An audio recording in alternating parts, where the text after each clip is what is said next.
আসসালামু-আলাইকুম viewers, আপনাদের স্বাগতম Android APK master চ্যানেলে। তো ভিউয়ার্স, আজকের এই ভিডিওটিতে আমি আপনাদের দেখাবো আপনাদের মোবাইলের প্লে স্টোরের অ্যাপ অটোমেটিক ডাউনলোড হওয়া কীভাবে বন্ধ করবেন।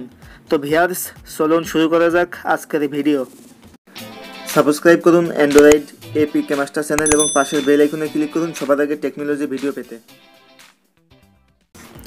তো সর্বপ্রথম আপনারা আপনাদের মোবাইল থেকে প্লে স্টোরটি ওপেন করবেন। ওপেন করার পর আপনারা উপর দিক থেকে বাম পাশে 3 ডট যে মেনুটি দেখতে পাচ্ছেন, এই 3 ডট মেনুর উপরে ক্লিক করবেন। তারপর আপনারা নিচের দিক থেকে সেটিংস অপশনটির উপরে ক্লিক করবেন।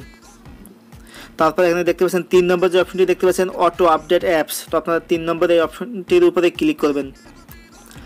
তো এখানে দেখতে পাচ্ছেন 3টা অপশন আছে, over any network, over wifi only, এবং তার নিচে দেখতে পাচ্ছেন 3 number option don't auto update apps. তো আপনারা ডোন্ট অটো আপডেট অ্যাপস এই অপশনটির উপরে ক্লিক করে এখান থেকে ডান করে দিবেন। ডান করার সাথে সাথে কিন্তু এখন থেকে আর ভিউয়ার্স আপনাদের মোবাইল ডাটা কিংবা ওয়াইফাই কোনোটা চালু থাকলে কিন্তু আপনাদের এই প্লে স্টোরের অ্যাপস কিন্তু আর অটোমেটিকভাবে আপডেট হবে না, যতক্ষণ পর্যন্ত আপনি এই প্লে স্টোরের অ্যাপসগুলো আপডেট দেন।